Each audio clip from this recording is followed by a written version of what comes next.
Kas tas ir? Mana skolas gada grāmata. Vai tu atceries meiteni vārdā Džeimija Ekelberija? Nē. Noteikti atceries, viņa mūždien stāvēja pie mūsu mājas. Jā, Sarks un Ekelberija. Viņai nepaveicās ar iesauku. Es to neizdomāju, es to tikai izplatīju. Kas tad ir ar viņu? Viņa piezvanīja uz absolventu asociāciju un noskaidroja, kur es dzīvoju. Kā viņiem tas izdodas? Viņi ļauj postīt tavu džemperi?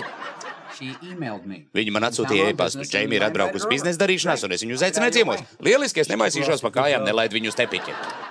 Ļoti smieklīgi, tavai zināšanai tas nebūs randiņš. Viņa ir parasta draudzene, kura starp citu ir veiksmīgi izsitusies savā lauciņā.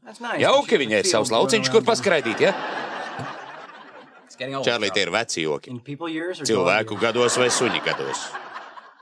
Piedod. Vai atceries Hanrahanas jaukundzi? Protams, viņa man mācīja angļu valodu, un es viņu ieguvu skolotāju istabā. Tā ir Džeimija. Īsturies pieklājīgi. Es vienmēr esmu pieklājīgs. Pajautā Hanrahanas jaukundzei. Es nopietni. Nomieries, es tikai sasveicināšos, pakasīšu viņai aiz aus un iešu prom.